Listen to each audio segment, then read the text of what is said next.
എല്ലാവർക്കും സാപ്പിയൻസ് അക്കാഡമിയിലേക്ക് സ്വാഗതം. ഇന്ന് നമ്മൾ ക്ലാസ് എടുക്കുന്നത് യുനെസ്കോ വേൾഡ് ഹെറിറ്റേജ് സൈറ്റ്സ് ആണ്.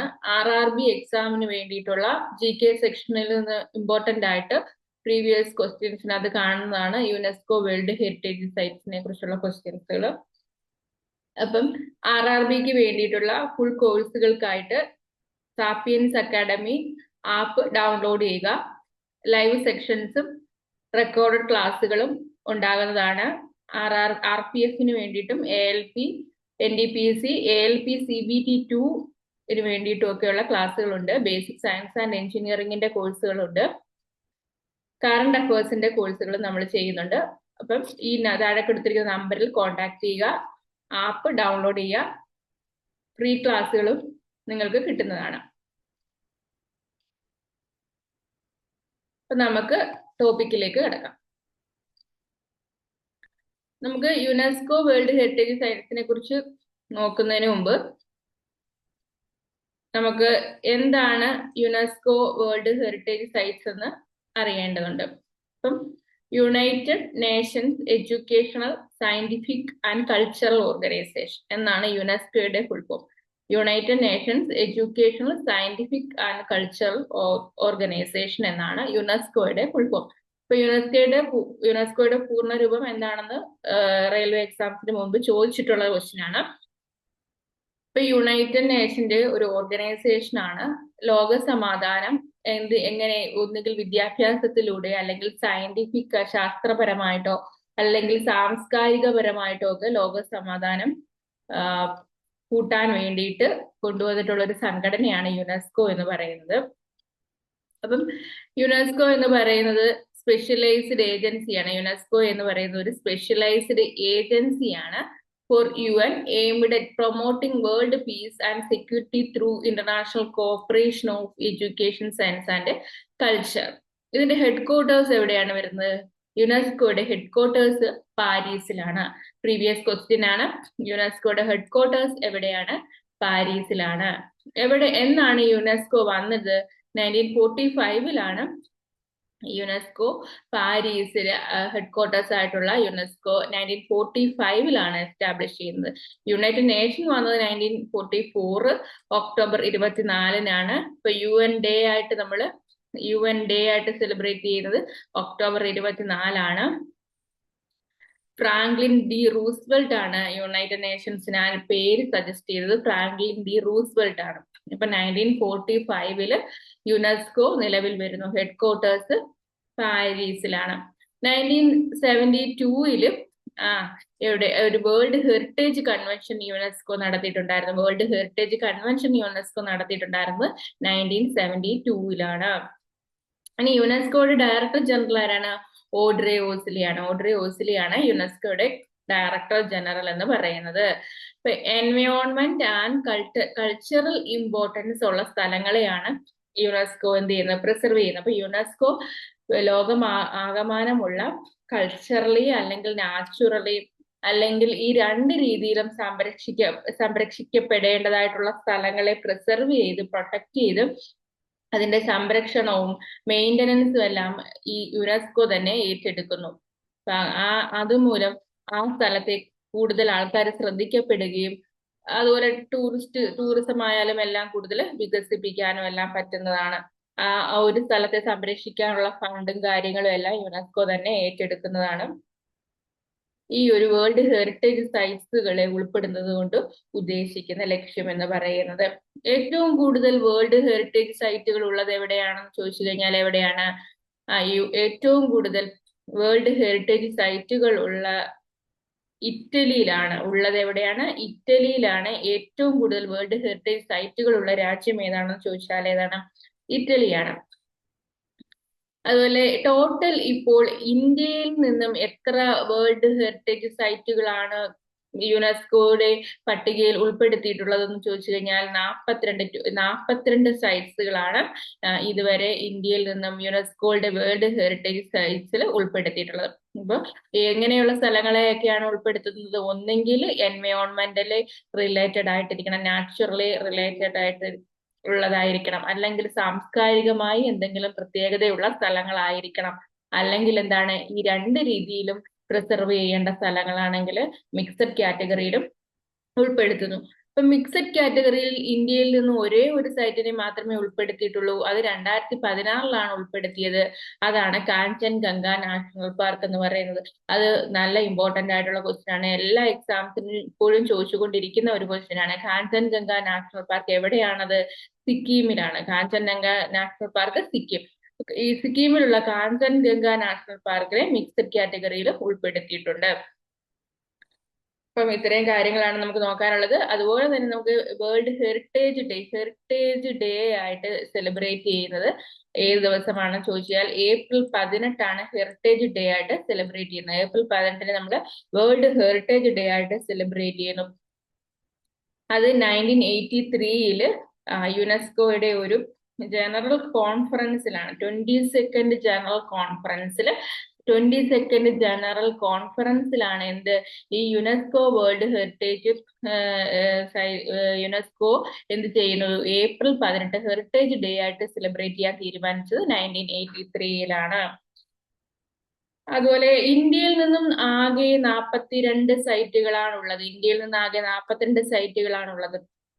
ഇതിൽ 34 സൈറ്റുകൾ കൾച്ചറലി ഇമ്പോർട്ടന്റ് ആണ്. 34 സൈറ്റുകൾ കൾച്ചറലി ഇമ്പോർട്ടന്റ് ആയിട്ടുള്ള സ്ഥലങ്ങളാണ്. 34 സൈറ്റുകൾ കൾച്ചറലി ഇമ്പോർട്ടന്റ് ആയിട്ടുള്ള സ്ഥലവും 7 എന്താണ് നാച്ചുറലി ഇമ്പോർട്ടന്റ് ആയിട്ടുള്ള സ്ഥലമാണ്. ഈ 7 നാച്ചുറലി ഇമ്പോർട്ടന്റ് ആയിട്ടുള്ള പ്ലേസുകളുമാണ്. അതുപോലെ ഒരു സൈറ്റ് എന്താണ്? മിക്സഡ് സൈറ്റുമാണ് വരുന്നത്. അപ്പൊ 34 കൾച്ചറൽ ഇമ്പോർട്ടൻസ്, 7 എണ്ണം നാച്ചുറലി ഇമ്പോർട്ടന്റ് ആയിട്ടുള്ള സ്ഥലം, ഒരെണ്ണം എന്താണ് മിക്സഡ് കാറ്റഗറിയിലും വരുന്ന സ്ഥലമാണ്. അങ്ങനെ 42 സൈറ്റുകളാണ് യുനെസ്കോയുടെ വേൾഡ് ഹെറിറ്റേജ് സൈറ്റിൽ ഇന്ത്യയിൽ നിന്നും ഉൾപ്പെട്ടിട്ടുള്ളത്. അതുപോലെ തന്നെ 2024 ഈ യുനെസ്കോയുടെ വേൾഡ് ഹെറിറ്റേജ് ഡേയുടെ തീം എന്താണെന്ന് ചോദിച്ചു കഴിഞ്ഞാല് തീം എന്ന് പറയുന്നത് ഡിസ്കവർ ആൻഡ് ഈ എക്സ്പീരിയൻസ് ഡൈവേഴ്സിറ്റി എന്നാണ്. എന്താണ്? ഡിസ്കവർ ആൻഡ് എക്സ്പീരിയൻസ്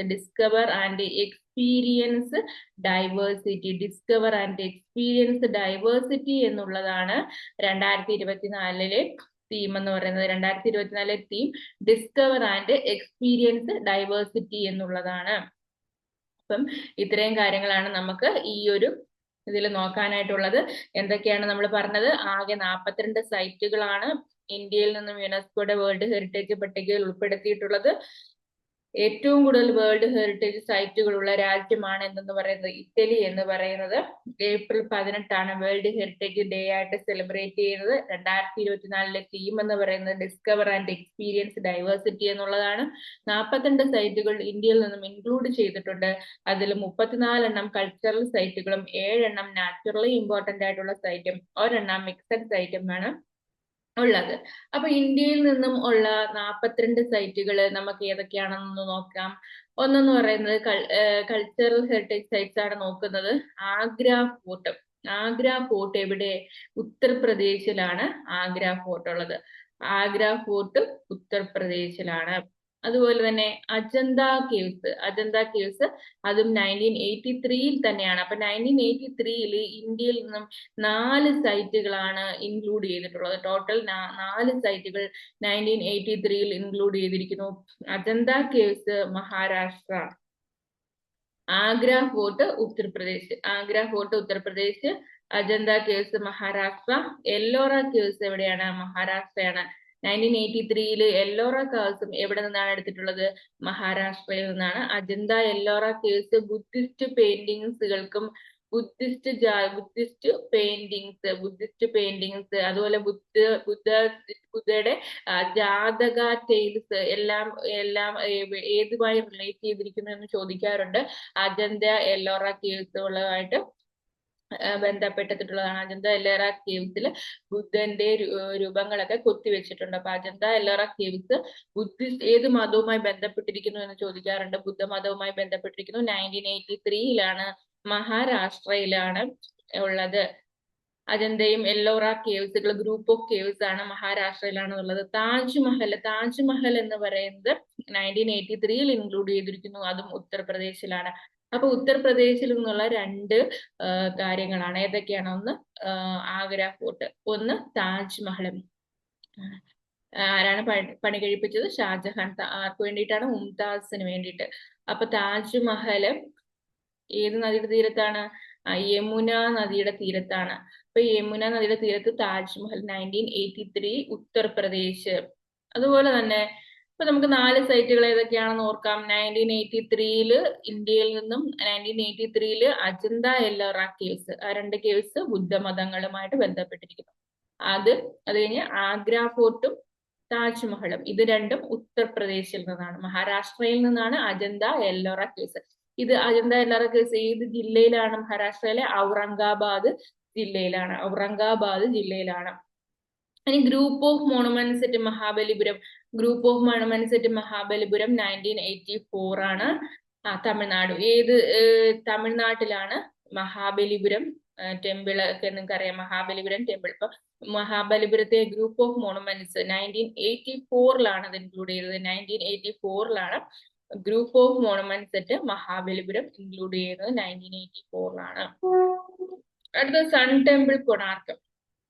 ഏതാണ്? Sun temple Konark. ഒഡീഷയിലാണ് ഇതുള്ളത്. Sun temple Konark. ഇതിനെ അറിയപ്പെടുന്നത് എന്താണ്? ബ്ലാക്ക് പഗോഡ എന്നാണ് അറിയപ്പെടുന്നത്. ബ്ലാക്ക് പഗോഡ എന്നറിയപ്പെടുന്നത് സൺ ടെമ്പിൾ കൊണാർക്കിനെയാണ് നമ്മൾ ബ്ലാക്ക് പഗോഡ എന്നറിയപ്പെടുന്നത്. 1984 ഇൻക്ലൂഡ് ചെയ്തു. ഒഡീഷയിൽ നിന്നാണ് ഇൻക്ലൂഡ് ചെയ്തത് സൺ ടെമ്പിൾ കൊണാർക്ക്. അടുത്ത churches and convents of Goa 1984 ഗോവയിലാണ്. Churches and convents of Goa 1984 എവിടെയാണ് ചോദിച്ചാൽ ഗോവയിലാണ്. അതുപോലെ ഞാൻ ഫത്തേപൂർ സിക്രി എവിടെയാണ്? 1986 ഇൻക്ലൂഡ് ചെയ്തു. ഉത്തർപ്രദേശ്. 1986 ഫത്തേപൂർ സിക്രി ഇൻക്ലൂഡ് ചെയ്തത് ഉത്തർപ്രദേശിൽ നിന്ന്. അടുത്ത group of monuments at Hampi 1986 include ചെയ്തു. കർണാടക. അപ്പൊ ഹംപിയിൽ നിന്ന് ഗ്രൂപ്പ് ഓഫ് മോണുമെന്റ്സ് 1986 ഇൻക്ലൂഡ് ചെയ്തു. കർണാടകയിൽ നിന്ന്. ഫത്തേപൂർ സിക്രി ഉത്തർപ്രദേശിൽ നിന്ന്. ഖജുരാവോ മോണുമെന്റ്സ് 1986 ഇൻക്ലൂഡ് ചെയ്തു. മധ്യപ്രദേശിൽ നിന്നാണ്. അപ്പൊ ആദ്യം തൊട്ട് നോക്കാം. 1983 4 1984 3 വരുന്നത്. 1984 3 ഏതൊക്കെയാണ്? ഗ്രൂപ്പ് ഓഫ് മോണുമെന്റ്സ് അറ്റ് മഹാബലിപുരവും സൺ ടെമ്പിൾ കൊണാർക്കും churches and convents of Goa. ഈ 3 എന്ത് 1984 ഇൻക്ലൂഡ് ചെയ്തിട്ടുള്ളത്. 1986 Fatehpur Sikri, group of monuments at Hampi, Khajuraho group of monuments 1986. Uttar Pradesh Hampi കർണാടകയാണ്. ഫത്തേപൂർ സിക്രി ഉത്തർപ്രദേശാണ്. ഹംപി കർണാടകയിലാണ്. അതുപോലെ Khajuraho group of monuments 1986 Madhya Pradesh. Khajuraho temples Madhya Pradesh. Khajuraho festival നടക്കുന്ന എവിടെയാണെന്ന് ചോദിക്കും. മധ്യപ്രദേശിലാണ് ഖജുരാവോ ഗ്രൂപ്പ് ഓഫ് മോണുമെന്റ്സും ഖജുരാവോ ഫെസ്റ്റിവലും ഒക്കെ മധ്യപ്രദേശിലാണ്. Group of monuments at Hampi, Vijayanagara സാമ്രാജ്യത്തിന്റെ ക്യാപിറ്റൽ ആയിരുന്നു ഹംപി. അപ്പൊ group of monuments at Hampi കർണാടകയാണ്. അപ്പൊ അത് 1986 ഇൻക്ലൂഡ് ചെയ്തത്.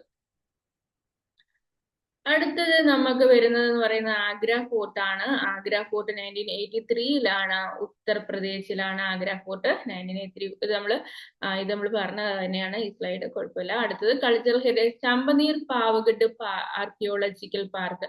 അപ്പൊ ചമ്പനീർ പാവഗഡ് ആർക്കിയോളജിക്കൽ പാർക്കാണ് അടുത്ത് നമുക്ക് നോക്കാനായിട്ടുള്ളത്. ചമ്പനീർ പാവഗഡ് ആർക്കിയോളജിക്കൽ പാർക്ക് എവിടെയാണ്? Champaner Pavagadh archaeological park 2004 add ചെയ്തു ഗുജറാത്തിൽ നിന്ന്. 2004 ആഡ് ചെയ്തു ഗുജറാത്തിൽ നിന്ന്. ഛത്രപതി ശിവജി ടെർമിനസ് മുമ്പ് അറിയപ്പെടുന്ന വിക്ടോറിയ ടെർമിനസ് എന്നാണ്. ഇത് നമ്മുടെ റെയിൽവേ സ്റ്റേഷൻ ആണ്. Mumbai railway station. Chhatrapati Shivaji terminus, formerly Victoria terminus, 2004 add ചെയ്യുന്നു. അത് മഹാരാഷ്ട്രയിൽ നിന്നാണ്. അത് കഴിഞ്ഞ് റെഡ് ഫോർട്ട് കോംപ്ലക്സ് 2007 ആഡ് ചെയ്യുന്നു. എവിടെ നിന്നാണ്? ഡൽഹിയിൽ നിന്ന് ആഡ് ചെയ്യുന്നു. ജന്തർ മന്ദിർ 2010 എവിടെ നിന്ന് ആഡ് ചെയ്യുന്നു? ജയ്പൂർ. ജന്തർ മന്ദിർ എവിടെയാണ്? ഇതൊരു അസ്ട്രോണമിക്കൽ ഒബ്സർവേറ്ററി ആണ്. ജന്തർ മന്ദിർ എന്ന് പറയുന്നത് ഒരു അസ്ട്രോണമിക്കൽ ഒബ്സർവേറ്ററി ആണ്. അടുത്ത ഹിൽ ഫോർട്ട് ഓഫ് രാജസ്ഥാൻ എവിടെയാണ്? 2013 രാജസ്ഥാൻ. ഹിൽ ഫോർട്ട് ഓഫ് രാജസ്ഥാനിൽ നിന്ന് ഇൻക്ലൂഡ് ചെയ്യുന്നു. റാണി കി വാവ്, ദ ക്യൂൻസ് ടെമ്പിൾ 2014 ഇൻക്ലൂഡ് ചെയ്യുന്നത് Gujarat.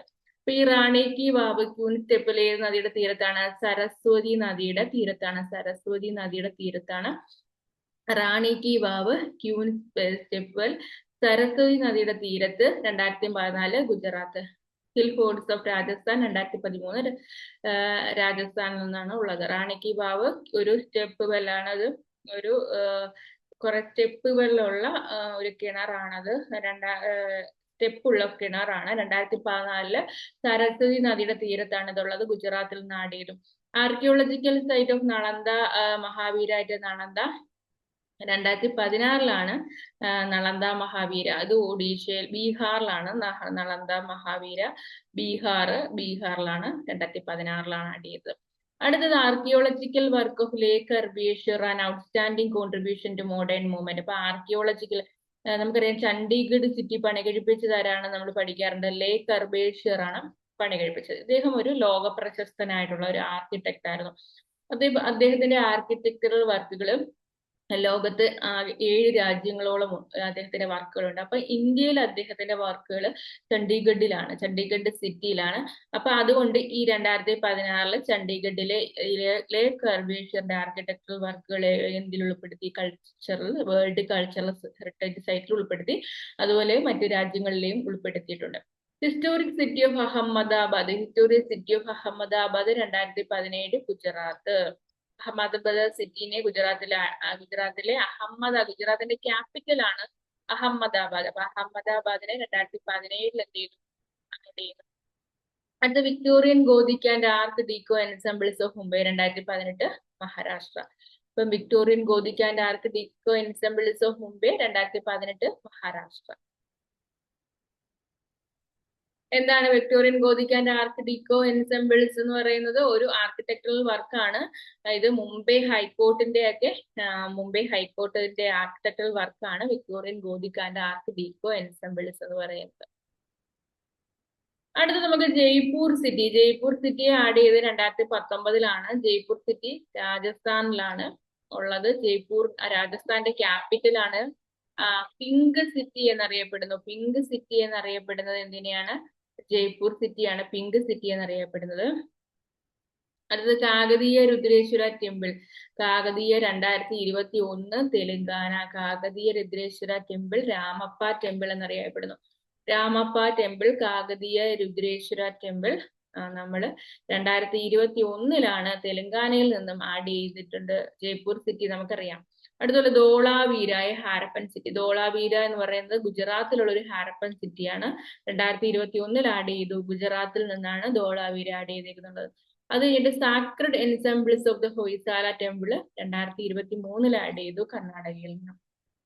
Sacred ensembles of Hoysala 2023 Hoysala രാജവംശത്തിന്റെ ഒരു ക്യാപിറ്റൽ ഒക്കെയാണ്. അവിടുത്തെ മോണുമെന്റ്സ് എല്ലാം കൂടി എന്ത് ചെയ്തു? കർണാടകയിൽ നിന്നും 2023 അവസാനമായിട്ട് ആഡ് ചെയ്തിട്ടുണ്ട്. ഇനി നമുക്ക് natural heritage sites in India ആണ് നോക്കുന്നത്. 1987 സുന്ദർബൻസ് നാഷണൽ പാർക്കിനെ ആഡ് ചെയ്തു. വെസ്റ്റ് ബംഗാളിലാണ്. സുന്ദർബൻസ് നാഷണൽ പാർക്ക് എവിടെയാണ്? വെസ്റ്റ് ബംഗാളിലാണ്. സുന്ദർബൻസ് അവിടെ എന്തുകൊണ്ടാണ് ആ പേര് കിട്ടിയത്? സുന്ദരി മരങ്ങൾ കാണുന്നത് കൊണ്ടാണ്. സുന്ദരി ട്രീസ് അവിടെ കൂടുതലായി കാണപ്പെടുന്നത് കൊണ്ടാണ് സുന്ദർബൻസ് നാഷണൽ പാർക്ക് എന്നുള്ള പേര് വന്നത്. 1987 വെസ്റ്റ് ബംഗാൾ. കണ്ടൽക്കാടുകളാണുള്ളത്. വെസ്റ്റേൺ ഗഡ്സ് എന്ന് പറയുന്നത് 2012 ആഡ് ചെയ്തു. കേരള, തമിഴ്നാട്, ഗോവ, മഹാരാഷ്ട്ര എന്നീ സ്റ്റേറ്റുകളിലൂടെയൊക്കെ ഈ വെസ്റ്റേൺ ഗഡ്സ് പോകുന്നുണ്ട്. അത് കഴിഞ്ഞ് Nanda Devi and valley of flowers of national park. Nanda Devi and valley of flowers national park 1988 ഉത്തരാഖണ്ഡിൽ നിന്നാണ് ഇതിനെ ഇൻക്ലൂഡ് ചെയ്തിട്ടുള്ളത്. ദ മാനസ് വൈൽഡ് ലൈഫ് സാങ്ച്വറിയോ 1985 ആസാം. അപ്പൊ മാനസ് വൈൽഡ് ലൈഫ് സാങ്ച്വറി 1985 ആസാമിൽ നിന്നാണ് മാനസ് വൈൽഡ് ലൈഫ് സാങ്ച്വറി വന്നിട്ടുള്ളത്. Great Himalayan national park 2014 Himachal Pradesh. അപ്പം great Himalayan national park 2014 Himachal Pradesh. Keoladeo national park 1985 Rajasthan. Keoladeo national park എവിടെ? 1985 രാജസ്ഥാനിൽ നിന്നാണ്. അതുപോലെ Kaziranga national park 1985 Assam. Kaziranga national park Assam 1985. Keoladeo national park 1985 Rajasthan. Great Himalayan national park 2014 Himachal പ്രദേശിൽ നിന്ന് ഇൻക്ലൂഡ് ചെയ്തിട്ടുണ്ട്.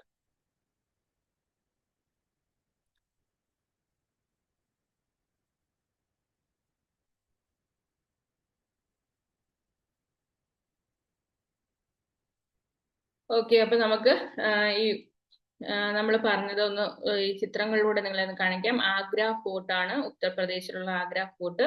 Churches and convents of Goa, അതുപോലെ തന്നെ Ajanta caves, Ellora caves, architectural work of Le Corbusier, Elephanta caves, Jaipur city, Hoysala temples Karnataka, Santiniketan, Dholavira, Victorian Gothic and Art Deco ensembles of Mumbai, Nalanda Mahavira Bihar, Jantar Mandir, Bhimbetka Madhya Pradesh, Sanchi Stupa Madhya Pradesh, Mahabodhi Temple Bodh Gaya ബീഹാറിലാണ്. അപ്പൊ ഇത്രയുമാണ് ഈ ഒരു ക്ലാസ്സിൽ നമ്മൾ എടുക്കുന്നത്. ബാക്കി നമുക്ക് വേറൊരു ക്ലാസ്സിൽ എടുക്കുന്നുണ്ട്. അപ്പോൾ നിങ്ങൾ കോഴ്സുകൾക്കായിട്ട് ലൈവ് സെക്ഷൻസിന് വേണ്ടിയിട്ട് RPFന്റെ ലൈവ് സെക്ഷൻസിന് വേണ്ടിയിട്ട് സാപ്പിയൻസ് അക്കാഡമി ചാനൽ ഡൗൺലോഡ് ചെയ്യുക, നമ്മുടെ ആപ്പ് ഡൗൺലോഡ് ചെയ്യുക. അതുപോലെ തന്നെ നിങ്ങൾക്ക് കോഴ്സിനെ കുറിച്ചുള്ള ഡീറ്റെയിൽസ് അറിയണമെങ്കിൽ ഈ നമ്പറിൽ കോണ്ടാക്ട് ചെയ്യാം. ഇപ്പൊ നമ്മൾ ലോഞ്ചിങ് ഓഫർ ആയിട്ട് കൂപ്പൺ ഒക്കെ ഉണ്ട്. നിങ്ങൾക്ക് വളരെ ചെറിയ എമൗണ്ടിൽ തന്നെ പഠിക്കാൻ സാധിക്കുന്നതാണ്. വളരെ കുറച്ച് എമൗണ്ടിൽ തന്നെ തുടക്കത്തിലുള്ളവർക്ക് പഠിക്കാനായിട്ട് സാധിക്കുന്നതാണ്. ലോഞ്ചിങ് ഓഫറായിട്ട് നമ്മൾ കൂപ്പൺ ഒക്കെ പ്രൊവൈഡ് ചെയ്യുന്നുണ്ട്. അതുപോലെ ലൈവ് സെക്ഷൻസ് ഉണ്ട്. റെക്കോർഡഡ് ക്ലാസ്സുകളും ലൈവ് ക്ലാസ്സുകളും അവൈലബിൾ ആണ്. PDF നോട്ട്സ് തരുന്നതാണ്. അപ്പൊ എല്ലാവരും യൂട്യൂബ് ചാനൽ സബ്സ്ക്രൈബ് ചെയ്യൂ. Thank you.